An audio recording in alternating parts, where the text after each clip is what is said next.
This is the new well site, determined by a process of witching out the intersection of two supposed veins of water that happen to intersect at right angles. But it's curious, it's only like 10 feet or so, right about there, was the previous location established by another well driller without using the witching technique. And also it's curious at how close it is. It's like, happens to be exactly 50 feet from, the nearest sewer line, and even less than that from the existing well, which is housed in this bump out along the foundation here. So in the background you see the orange cord leading down to the temporary pumping system that's now, at this point in time, this being October 12th, pumping water, surface water from the pond, which is adjacent to the stream, Hay Creek. That's what's supplying all the water to the livestock right now at this point.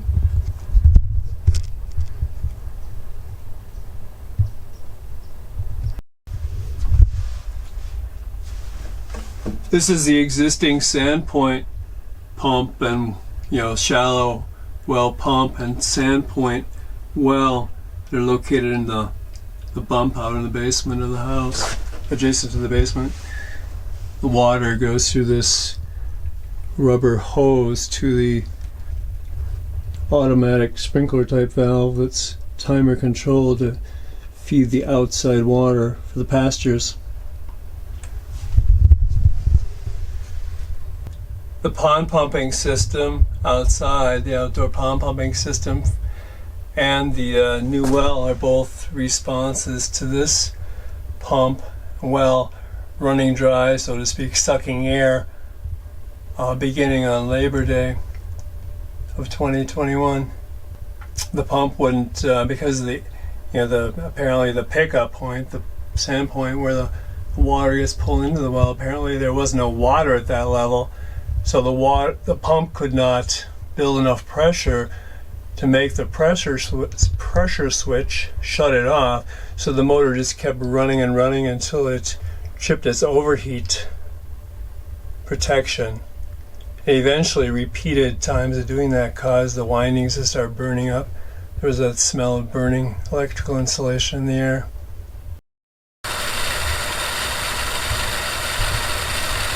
This is the surface water pumping setup that I put together beginning right after the existing house well pump started sucking air on Labor Day, September 7th.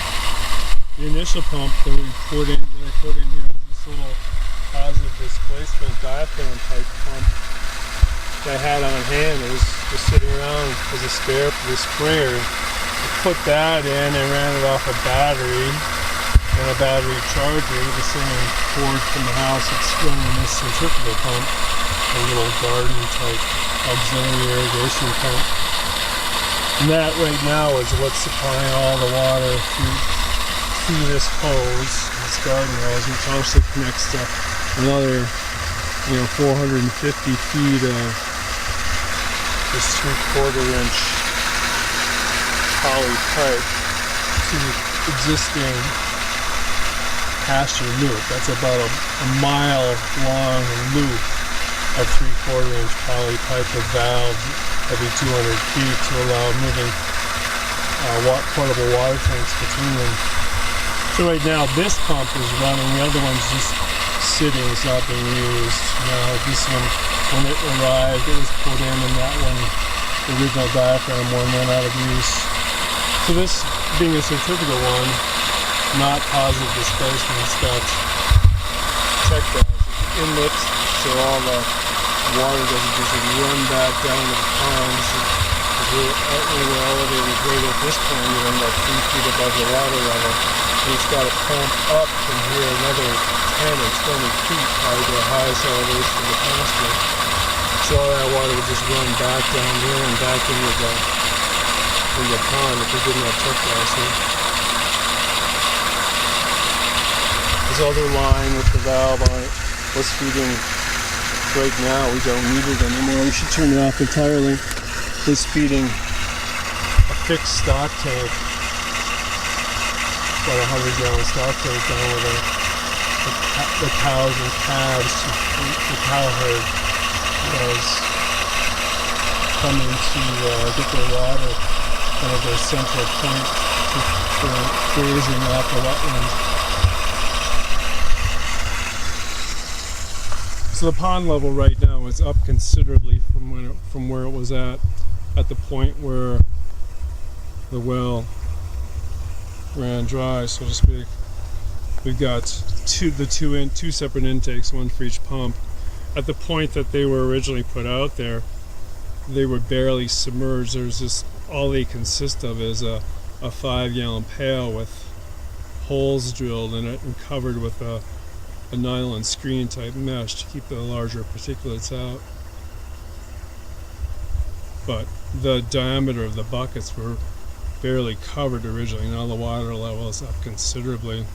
The one bucket you can barely see, and it's probably 6 inches below the surface.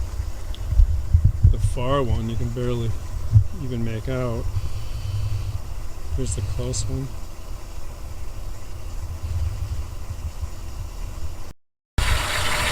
The pump is running on a timer, running off a timer that's set for 4 different 15-minute periods each day. So it only runs for 15 minutes 4 times a day and fills up a total of 3 small portable tanks.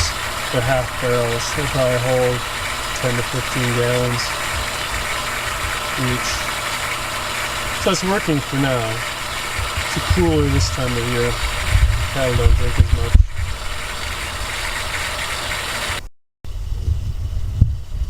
You can see how the cattle have trampled down all these cattails here, accessing the pond water directly to drink. They weren't supposed, that wasn't the original plan. They were supposed to be retained behind a kind of an end fencing that would containing them in the area they were supposed to be grazing, that normally they wouldn't have been able to get around very easily because it's adjacent to some fairly wet ground that they wouldn't have chosen to walk in, but the drought allowed them to walk in that ground with confidence. So they were able to get over here and graze this area and drink directly from the pond.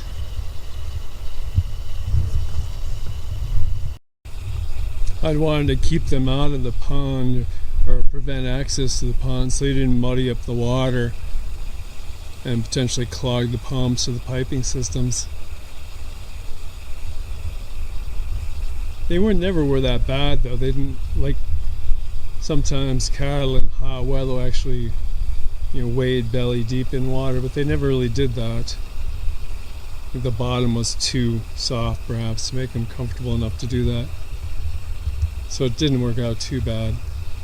But the original intent was to keep them completely out of here and just pump water to them.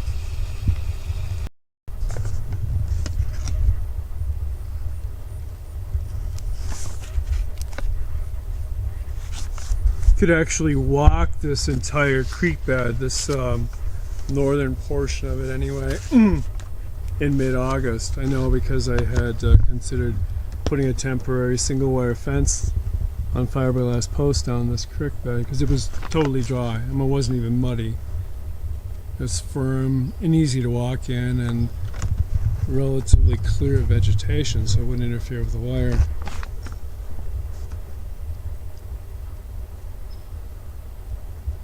The pond at that point in time had perhaps 1/3 the surface area it has now.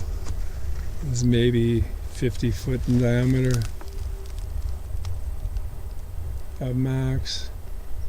30 to 50 foot. It's much, much higher now.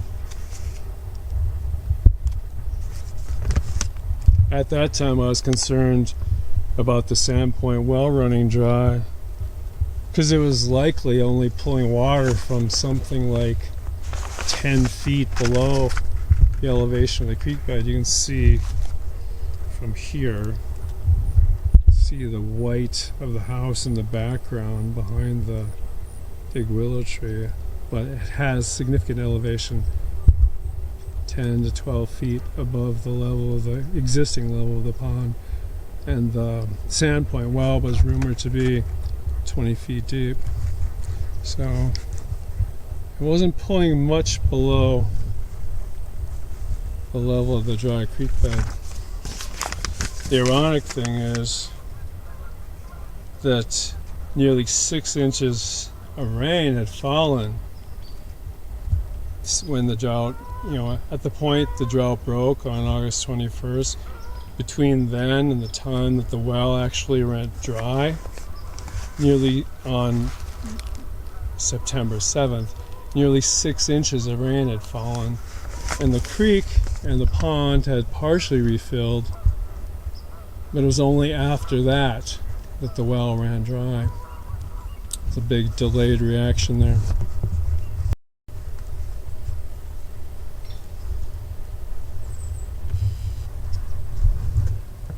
Here's where the cows made a regular highway around this end post here.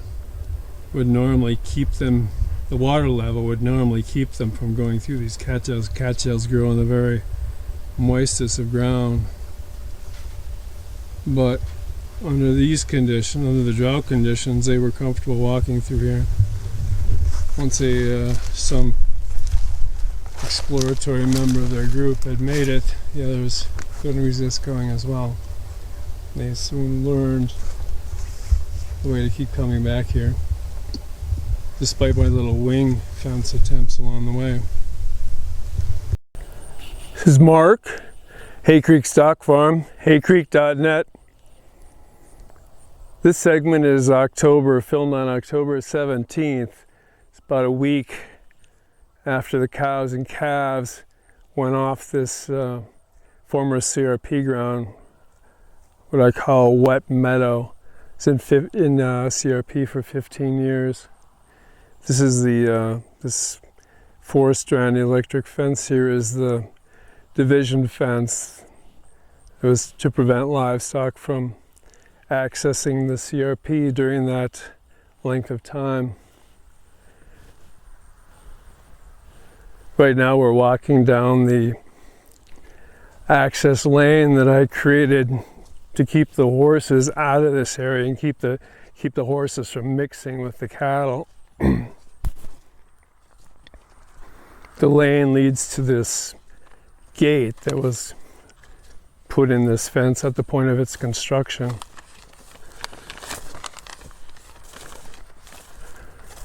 It's difficult to keep fence posts in the ground in this kind of soil, this peaty soil. The frost heaving is really excessive, tends to push them out of the ground. They've been replaced, and not replaced, but straightened and pounded in more than once already.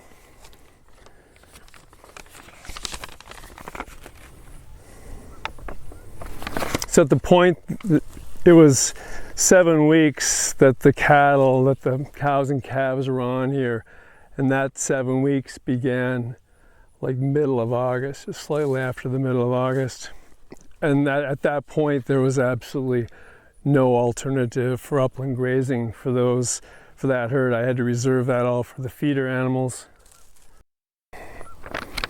During the 7-week period of no rainfall, which began before the cattle came onto this,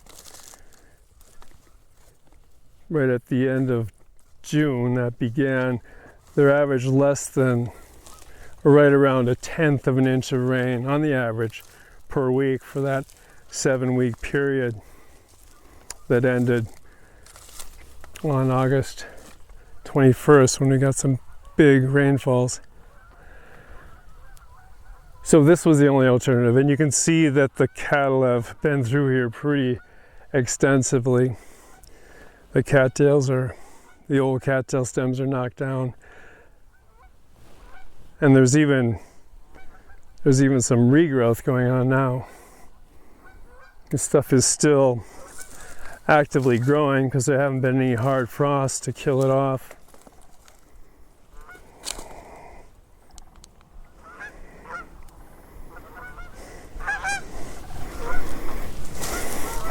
real hummocky ground. The cattle do not like coming in here if it's at all wet. Now, there's been even more rain since they left, so it's getting to that point where they're not willing to come out here. And besides that, the growth was pretty much all eaten down. It's about 200 yards from the fence line to the creek, and at some points cattle were out. That's a kind of that far line of willows that we see on the continuous line of willows. At some points there were members of the herd that were out that far, but the grass, the favorable grass growth in here, they don't eat cattails. The stuff that they choose to eat kind of grows in patches, so they kind of have to work around it.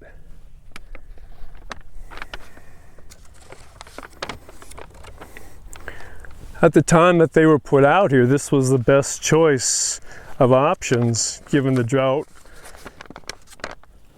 for forage and water, given the drought conditions. They're kind of contained by the CRP fence on one side, and they're contained by the creek bed on the other side, which is quite deep in this area. It's steep-sided. They're not willing to cross it. And also they're able to pipe water from the well into a central area where they could get water. Now that later dried up, as we'll see. And we had to get it out, pump it out of the pond.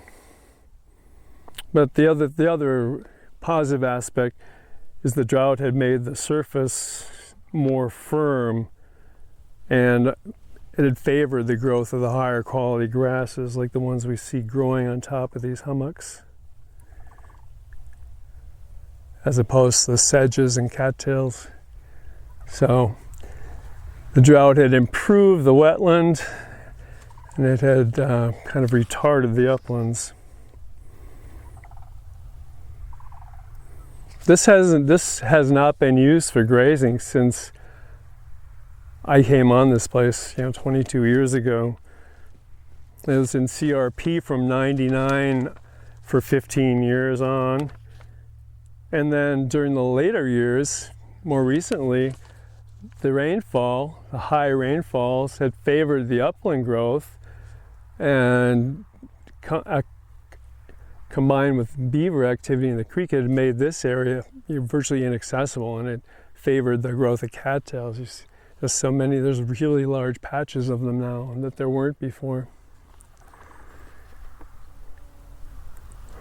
This is low quality grazing, but it will sustain grown cows nursing calves. It's not good for feeder cattle that have to put on significant weight.